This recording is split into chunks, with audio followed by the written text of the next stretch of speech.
भैया लोग के लिए ताली बजाइए आप लोग। अरे बजाओ ना, जोरदार ताली, कम से कम हमारे भाई लोग के लिए तो बजाओ। क्या बात है, बहुत मेहनत कर रहे हैं, अच्छा लग रहा है मुझे, प्रसन्न हूं मैं आज। बोलिए व्यास भगवान की, उमापति महादेव की। तो महाराज कहते हैं कि अब बहुत क्रोध आया। अच्छा, रावण जानकी माँ को बिठाने से पहले माँ के चरणों की वंदना करता है। जानकी माँ के चरणों की वंदना करता। रावण की हिम्मत नहीं थी कि जानकी को छू सके। रावण ने पहले चरणों की वंदना की मैया के। सुनत बचन दस शीस निशाना, क्योंकि माता ने ऐसा गूढ़ वचन कहा। प्रसन्न रहिए मैया, इतना गूढ़ वचन कहा। माता ने कहा गीदड़ रावण मुझे छोड़। रावण ने कहा दशानन रावण हूं मैं, लेके जाऊंगा लंका, मैं रावण हूं रावण। मैया ने कहा रावण नहीं, तू गीदड़ है गीदड़। अरे गीदड़ किसी का पति ना हो और नारी को छेड़ दे तो कैसे मर्द हो जाता है। अरे गीदड़ है, ये 20 ये 10 20 बुझाएं, लेकिन क्या करेगा तू। अरे पानी में डूब कर, चुल्लू भर पानी में डूब कर मर जा। आने दे मेरे पति को, आने दे मेरे पति को। तेरी 10 गर्दनों को काट कर दिया तो मेरा ये जो धर्म मैं अपना रही हूँ, जो मैं कर रही हूँ, जो अपने पति की प्रतीक्षा कर रही हूँ, आने दे मेरे पति को। गीदड़ रावण बड़ा क्रोध माया, सुनत बचन दस शीस निशाना, मनमहु चरण बंद सुख माना। मनमहु चरण बंद सुख, यानी कि मन में ही माता के चरणों की वंदना किया और प्रसन्न हुआ और बिठा लिया रावण ने जानकी माँ को रथ में बिठाया और लेके जा रहा था। और जब लेके जा रहा था, हाँ लक्ष्मण लक्ष्मण बचाओ मुझे। लक्ष्मण मैं जानती हूँ कि तुम्हारा दोष नहीं है, कि हाँ लक्ष्मण तुम्हारे नहीं दोष। लक्ष्मण माँ से कहते हैं लक्ष्मण तुम्हारा दोष नहीं है, खुश रहिए, आज तुम्हारा दोष नहीं। माँ ने कहा सुनो, हाँ लक्ष्मण तुम्हारे नहीं दोषा, सो फलो पाइयो रोसा। जो मैंने किया वो फल मुझे मिल रहा है। सुनो, विविध विलाप करते बने, तोरी कृपा प्रभु तोरे स्नेही, गिरिराज सुने आनंद पानी, रघुकुल तिलक नारी पहचानी। आज गीतराज ने पहचाना, बढ़िया ना, गीतराज ने पहचाना, रघुकुल तिलक नारी पहचानी। अरे ये तो सीता जी है, ये तो रावण लेके जा रहा है, ये तो जनक नंदिनी है। और जनक नंदिनी को लेकर जब जा रहा था रावण, गीतराज ने कहा सुन, अधम निशाचर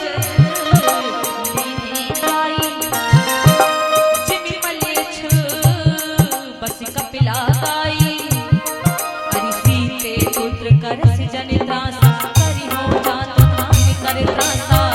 रे रे दुष्ट ठाकुर मोहि, निर्भय जन सेना जाति सिमोहि।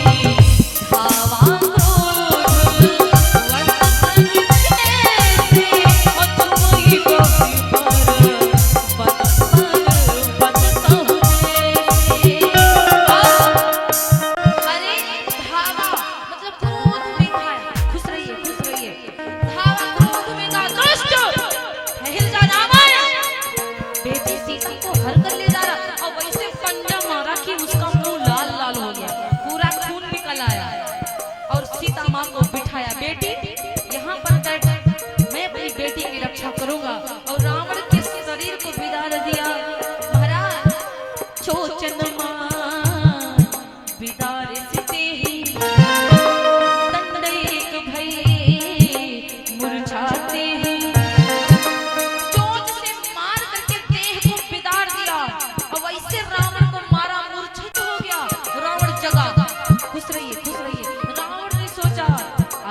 पर बड़ी बेकार बलाई हो गई, ये तो मुझे मार सकता है, मेरे प्राण ले सकता। अब लापरवाही नहीं करना है।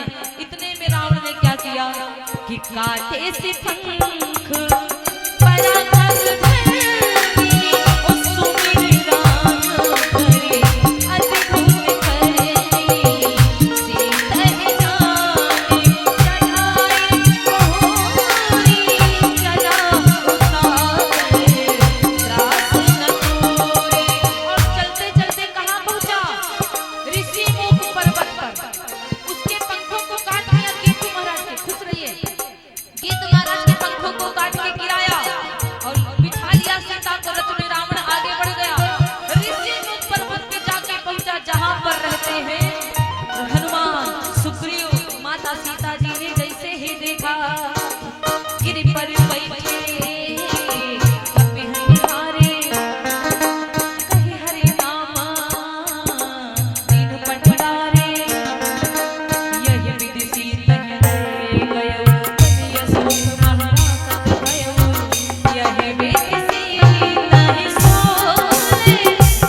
में जाके रावण ने सीता को रखा।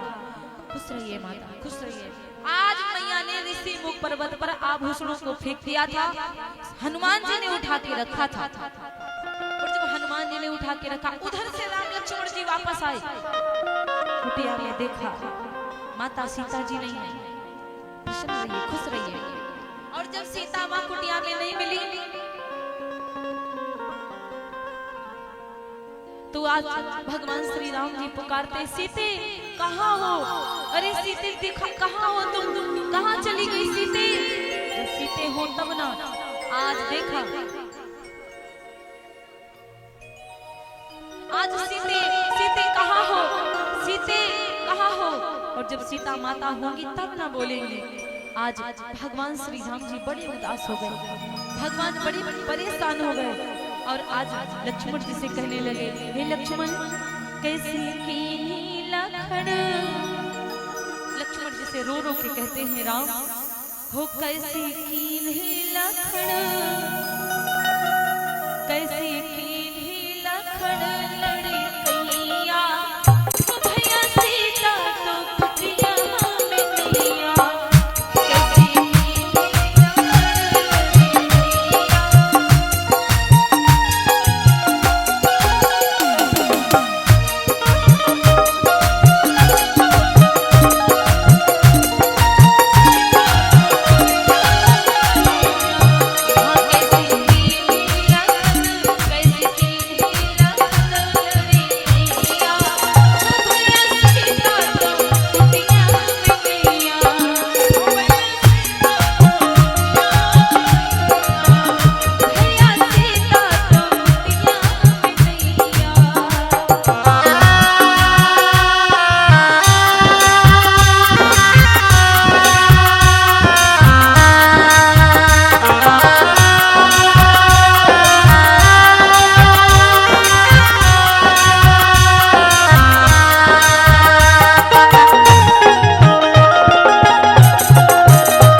जटायु ने कहा, प्रभु मैं कितना भाग्यशाली हूँ कि आपके हाथों में अपने प्राण दूंगा। भगवान ने कहा, काका आप कहिए तो मैं आपको ठीक कर सकता हूँ। लेकिन जटायु ने कहा, नहीं प्रभु, आपके गोद में मरना हमारे बड़े मैं बड़ा भाग्यशाली हूँ कि आपकी गोद में मेरे प्राण जाएंगे।